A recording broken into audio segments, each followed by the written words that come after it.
السلام عليكم ورحمة الله. إن شاء الله في الفيديو ده هنبدأ نتعرف بقى على خصائص ال CSS واحدة واحدة، وهنبدأ بأول خاصية في الفيديو ده بإذن الله اللي هي الباك جراوند. إيه هي الباك جراوند وإيه هي الخصائص البروبرتي بتاعت الباك جراوند؟ قال لي هم 5 بروبرتي اللي هم الكلر والإيمج والريبيت والأتاشمنت والبوزيشن، وهنعرف الفاليو بتاعتهم واحدة واحدة بالتفصيل بإذن الله. أول حاجة ممكن نعمل مثال صغير عن هنعمل كل حاجة على البادي. هنشتغل طبعا على السي اس اس، وادي اللينك اللي هو ربط الاكسترنال قلنا بنحطه في الهيد، وده عشان بربط الملف ال HTML بالسي اس اس، وده الميتا المسؤولة عن اللغة، وده التايتل اللي هيظهر في الصفحة بتاعتي عادي جدا اللي هو تمام جدا. طيب هنيجي نطبق الخاصية الباك. اول حاجة الباك جراوند كلر على البادي، هنطبق على البادي. قلنا لما نيجي نطبق بالسي اس اس تكتب اسم الخاصية، تكتب اسم السلكتور، وتفتح القوسين وتكتب خصائص السي اس اس اللي هي probability column value. تمام. اول probability عندنا الباك جراوند، هو بيكمل لي عادي الباك جراوند كلر. طيب الباك جراوند كلر دي اسم البروبابيلتي. طيب الفاليو بتاعتها قال لي بتكتب 3 فاليو، يعني تختار 3 من، يعني تختار واحده من 3. طيب ايه بقى الفاليو اللي بكتبها؟ قال لي اول حاجه ممكن تكتب اسم اللون على طول، زي مثلا الريد، تكتب يلو، تكتب جرين، تكتب اي لون على طول، يعني زي الاسماء اللي موجوده عندك دول اللي هم غالبا 144 اسم. طيب ايه النوع الثاني؟ قال لي ممكن تكتب بالهكسا، اللي هو اللي تكتب كده مثلا عايز اللون كذا فبتكتبه بالايه؟ بالهكسا اللي هو بيكون 6 حروف. طيب ده معناه ايه؟ ده معناه اول حرفين ده المخصوص بالريد، تاني حرفين مخصوص بالجرين، تالت حرفين مخصوص بالبلو اللي هو ريد جرين بلو. فقال لي مثلا لما انت عايز تخلي اللون مثلا يكون ريد، فقال لي بتحط اول حرف اف، يعني اول حرفين اف والباقي صفار. كده معناه اول 2 كده بقى ده اللون، قصدي الريد. كده انت بتقول اللون ده ريد. تيجي نجرب، هنعمل ريفريش، هلاقي الباك جراوند بتاعتي اللون الريد. طب لو انا عايزه لون جرين، فقال لي خلاص خلي اول 2 مش هما مسؤولين عن الريد، لا انا مش عايز ريد فخليهم صفار. عايز الجرين، فخلاص اللي هما تاني 2 خليهم الاف بتاعتي. تيجي تعمل ريفريش يبقى جرين. طيب عايز تخليه مثلا بلو، خلاص بقى هاجي على اخر 2 اخليهم 2 اف والباقي كله صفار فهتلاقيه بلو، وهكذا. عايز بقى تلعب في الدرجه بتاعتهم، غير اخر 2، اقعد العب مثلا خليها 20 فيعمل لك درجه من الازرق، اعملها مثلا 50 فيعمل لك درجه ثانيه من الازرق، على حسب اللعب اللي انت تلعب عليه هيعمل لك درجات من الازرق بتاعك. طيب لو انا عامل كده، انا عايز بقى اللون يكون كله ابيض، فقال لي تعمل كله اف، فده اللون الابيض. طب عايز كله اسود، خلاص اعمل كله 6 صفار فيعمل لك اللون اسود. طيب انا عامل 6 صفار، يعني ممكن اصغر الكود ده. قال لي ممكن تعمل ايه؟ مش هما 6 صفار، خلاص خد من كل 2 1، يعني تصغر كل ده يبقى 3 بس، هي نفس الايه الستة، فتعمل ريفريش نفس اللون. قال لي لما تيجي تكتب لما يكون اللون كله مشابه، يعني يكون اللونين دول كده اول 2 مشابهين وتاني 2 مشابهين وتالت 2 مشابهين، خد واحد من كل واحد، يعني هتاخد من الصفرين دول 0 1، تاخد من الصفرين دول 0 1، تاخد من الصفرين دول 0 1. لو كان برضو اف اف اف اف اف اللي هو اللون الابيض، هتخليه ايه؟ هتخليه 3 افات بس. تعمل ريفريش هتلاقي الباك جراوند بتاعتك اللون الابيض. اخر لون اللي هو برضو اللي بتكتبها بقى بالريد جرين بلو، اللي هو نفس الكلام. لو عايز كله ريد جرين بلو. لو عايز كله صفار، انا اسف، لو عايز كله اللون اللي يبقى كله اسود، خلاص خلي كله صفار وتعمل ريفريش يعمل لك اللون الاسود. لو عايز مثلا اللون الجرين، خلاص خلي دي مثلا اي درجه، مثلا خليها اي 50 مثلا فيعمل لك الدرجه من الاخضر، خليها 60 ايا كان. تمام، يبقى يلعب في اي حاجه منهم انت عايز اللون بتاعها. تمام جدا. كده عرفنا ال3 حاجات اللي هم الريد اللي هو اللون العادي، تكتب اسم النيم عادي، احنا هنخليها مثلا اللون اللي هو يكون جراي مثلا، اللي هو الجراي ده. تمام جدا. يبقى انت سواء تكتب الاسم او تكتب الريد جرين بلو او تكتبها بالهكسا ديسمال. تمام جدا. ممكن نعمل حاجه ثانيه ونعمل الباك جراوند بتاعتها. قال لي عادي جدا، نعمل مثلا ديف، وكفايه ديف بس كده. نيجي بقى نظبطها بالسي اس اس. احنا هنركز بس على الباك جراوند، مش مهم الخصائص اللي بكتبها غير الباك جراوند. هديله مثلا ويدث 200 بكسل وهاي 200 بكسل والباك جراوند بتاعتنا بقى عايز اقول له الباك جراوند بتاع الكالر بتاعك مثلا يكون اللون ده مثلا، وهعمل ريفرش فيجيب لي الديف بتاعي اللي هو اللون اللي انا حددته. تمام جدا. يبقى الباك جراوند كلر هي الباك جراوند بتاعت الحاجه اللي انت بتحددها السلكتور بتاعك. تمام جدا. طيب هنخش على تاني حاجه اللي هي الباك جراوند ايمج. من اسمها يبقى انت هتعمل ايمج للباك جراوند بتاعتك، سواء ديف سواء بادي سواء اي حاجه تانيه. احنا هنشتغل على البادي. طيب هنيجي نعمل ايه بقى؟ نعمل باك جراوند ايمج. تتكتب ازاي؟ ادي الباك جراوند ايمج. لما تيجي تحط الصوره بتحطها في حاجه اسمها يو ار ال، الفاليو بتاعتها بتكتب يو ار ال وتحط الصوره عندك في الملف ده، تحط الصوره عندك في الايه، في المكان ده بين دبل كوتس. طيب انا حاطط الصوره في ملف ايمج، فزي ما اتعودنا ان احنا انا اهو ده الملف بتاعي، ده قصدي اسمه ده، انا بكتب في السي اس اس يعني بكتب في الملف ده. انا عايز اخرج من هنا واخش في ملف الايمج. بما اني خرجت خطوه، بما اني عملت اب خطوه، فبعمل ايه؟ فبعمل اللي هو الاثنين كده خروج خطوه.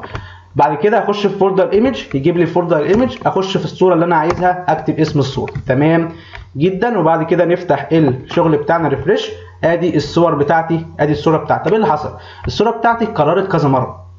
ليه؟ لانها عايزه تشغل الحجم بتاع البادي كله، فهي طبعا المساحه بتاعتها واخده مساحه معينه، طب عايزه تكمل الباقي خلاص اتكرر كذا مره.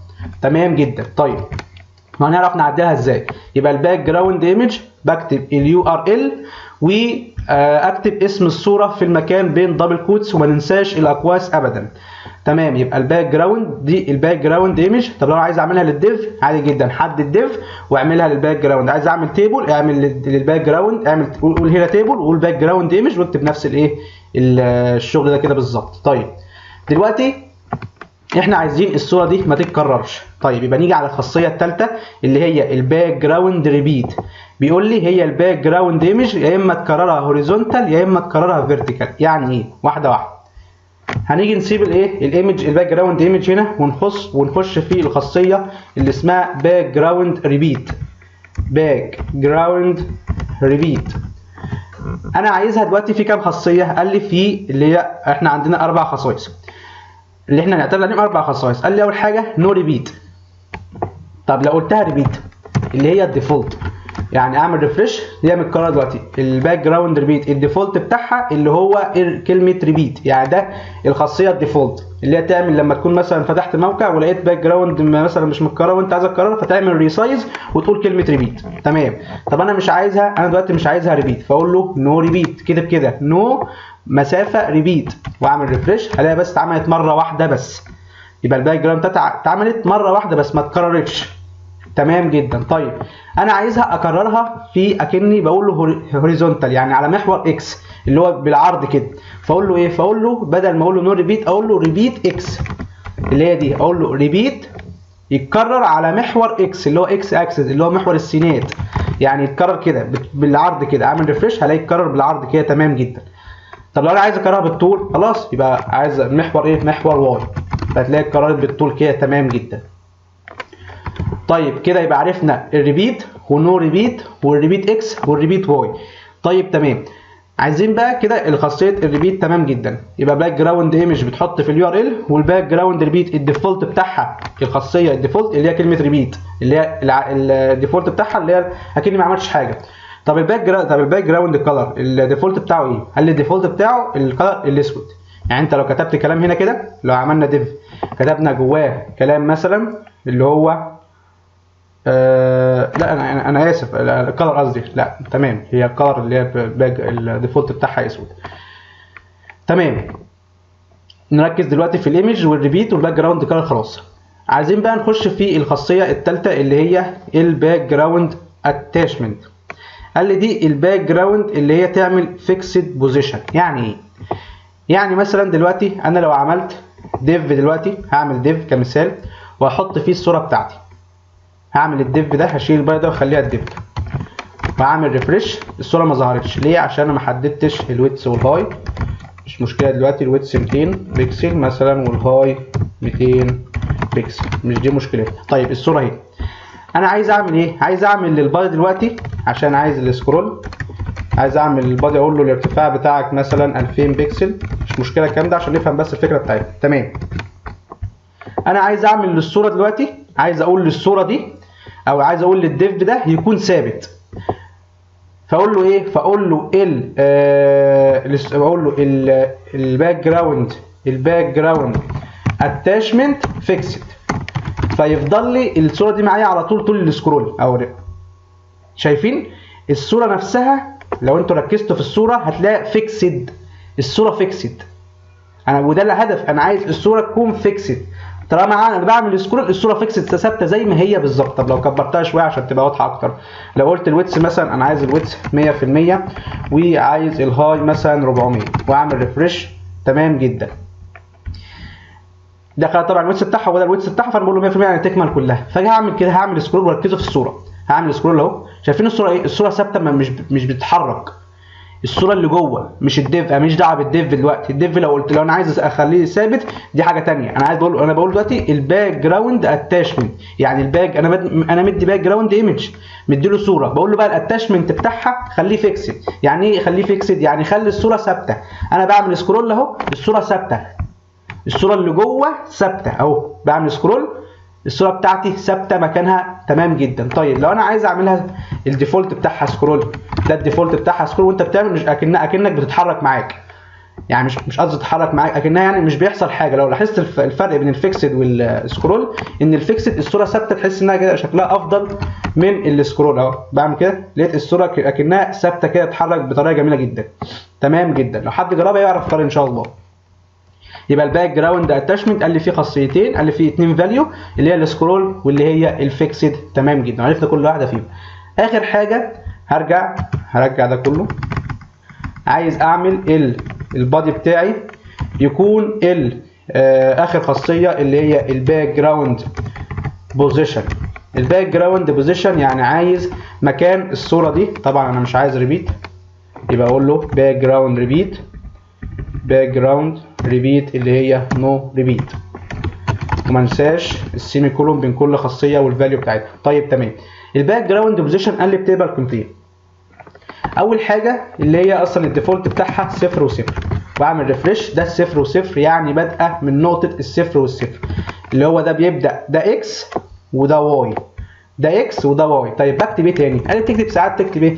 انت دلوقتي عايز الصوره دلوقتي الصوره دلوقتي في الليفت، يعني هي ليفت وتوب، المكان ده كده ليفت والمكان ده كده سنتر والمكان ده كده رايت. انت عايز مثلا الصوره دلوقتي تكون في الليفت والتوب، يبقى تكتب ليفت مسافه توب، اعمل ريفرش المكان بتاعها المخصص. طب لو عايزها هنا تكون هنا كده في المكان ده كده، يبقى ده اسمه ايه؟ ده اسمه سنتر توب. تغير كلمه دي تخليها سنتر توب، مسافه طبعا بينهم، ريفرش، هلاقي الصوره جت في السنتر، ده السنتر وفي التوب. طب لو عايزها في السنتر بقى في النص، تكون في النص متوسطنه بالظبط، فاقول له سنتر ريفرش، هتلاقي جت في السنتر بالظبط كده، نص الصفحه بالظبط. طب لو عايزها على اليمين في الحته دي كده، يبقى ده اسمه ايه؟ ده رايت، الحته دي اسمها رايت. طب انت لو عايزها في النص يبقى تقول له رايت سنتر، يعني تغير دي كده تقول له كلمه رايت سنتر، تعمل ريفرش تلاقي جالك هنا كده بالظبط. طب لو عايزه هنا في الحته الجزئيه دي اسمها ايه؟ الجزئيه دي اسمها ليفت. طب الحته اللي تحت اسمها بوتوم، يبقى تقول له ليفت بوتوم، ليفت وتقول له كلمه بوتوم، تمام جدا، وتعمل ريفرش تلاقي لك الصوره جات لك هنا في ادي الليفت والبوتوم تحت خالص. طب لو عايزها هنا يبقى اكيد ايه؟ سنتر بوتوم، تغير كلمه الليفت دي وتخليها سنتر بوتوم، تمام جدا. ونفس الكلام على الباقي كله، يعني لو عايز هنا كده تقول له ايه؟ تقول له رايت بوتوم. طيب لو انا عايز احركها بقى بالايه؟ بالعلامات اللي في المية، يعني اقول مثلا 10% و5%، ريفرش، هلاقي الصوره فين؟ جات لي هنا كده، عمل لي من الاكس الحته دي كده مشي لي 10%، ومن فوق من الواي طبعا اللي هو الفيرتيكال عمودي بيمشي من فوق كده، من اول من فوق خالص مشي لي 2% او 5% اللي انا كاتبها. طب لو اقول له عايز 50% فيجيب لي اكنه بالظبط في النص، اللي هي اكنها سنتر بالظبط. يعني لو قلت له 50% اللي هي اكني بقول سنتر، اللي هي كده دي اكنها كده سنتر، او ممكن تقول كلمه سنتر بس فهو يعرف اللي هي اكنها سنتر. طيب تمام. يبقى لو عايز مثلا اقول له يبقى دي الاكس ودي الواي، عرفنا ان دي الاكس يعني بيتحرك مسافه اكس، يعني اكس اللي هو بالطول كده، اللي هو بالعرض قصدي، انا اسف، بالعرض كده، والواي اللي هي بالطول، تمام جدا. طيب يبقى كده عرفنا الباك جراوند بتاعتنا. ممكن نعمل باقي الباك جراوند كلر، قلنا الفاليو بتاعتها يا اما يكون النيم بتاع الكلر، او يا اما يكون الار جي بي، او يا اما يكون الهكساديسيمال. طيب الباك جراوند ايمج قال لي بتعملها باليو ار ال وتكتب اسم الصوره بين الدبل كوتس دي. تمام. طب الباك جراوند ريبيت قال لي في كام خاصيه؟ قال لي في اللي هو نو ريبيت، او ريبيت، وقلنا النو ريبيت هي الديفولت، او ريبيت قلنا الريبيت هي الديفولت، او الريبيت اكس او الريبيت واي اللي هو تكرار هوريزونتال او فيرتيكال. والباك جراوند ايمج دي اللي مسؤوله عن ثبات الصوره او اعمل لها سكرول، يا اما فيكسد يا اما سكرول. والباك جراوند بوزيشن قال لي دي اللي بتعمل سيت بوزيشن للصوره بتاعتي. بكتبها ازاي؟ قال لي بتكتبها خاصيتين اللي هي اكس وواي، يا اما هتكتب بال100 يعني 10% و10%، يا اما تكتب الاسم بتاعها سنتر مثلا وليفت وهكذا. وفهمنا ازاي. اخر حاجه اللي هي الشورت هاند بروبرتي، ازاي اكتب كل الخصائص دي مع بعض؟ قال لي بتكتبها بالترتيب بالظبط. يعني انت لو عايز تخلي دي كده كلهم زي ما هم كده، يعني لو انا هنا مثلا 10% و10% و10% واعمل ريفريش، هلاقي الصوره بتاعتي جت هنا تمام. عايز اكتب كل الخصائص دي في خاصيه واحده، بتقول بقى كلمه بس باك جراوند وتكتب واحده واحده. اول حاجه عرفناها الباك جراوند كلر، نخلي مثلا الباك جراوند كلر اللون الاسود. هنمشي بالترتيب باك جراوند كلر، بعد كده الباك جراوند ايمج، فتاخد ده كده كوبي وتحطه هنا كده بالظبط مسافه وتكتب، ما تخليهمش كلهم جنب بعض عشان مش ما ينفعش. تكتب مسافه وتكتب. طيب المسافه اللي بعديها اللي هو نو ريبيت اللي هي الباك جراوند ريبيت. بعد كده الباك جراوند اتاشمنت اللي هي يا اما فيكسد يا اما سكرول، احنا هنخليها سكرول دلوقتي اللي هي العادي ديفولت. بعد كده اللي هو البوزيشن نخليها 10% ونشيل ده كده خلاص مش عايزينه. يبقى هتيجي تعمل ريفرش هتلاقي الباك جراوند اتعملت اللون الاسود، المكان زي ما هو. لو عملت سكرول الصوره هتبدا زي ما هي معاك عادي. ومش عايز نو ريبيت، طب لو قلت له ريبيت هتلاقي الصوره اتكررت معاك زي ما شايفين كده بالظبط، لكن انا مش عايز ريبيت. تمام جدا. يبقى دي اول خاصيه عندي اللي هي كانت الباك جراوند، وعرفنا الخصائص بتاعتها واحده واحده بالتفصيل بفضل الله. اتمنى يكون الدرس واضح وعجبكم، وجزاكم الله خيرا والسلام عليكم.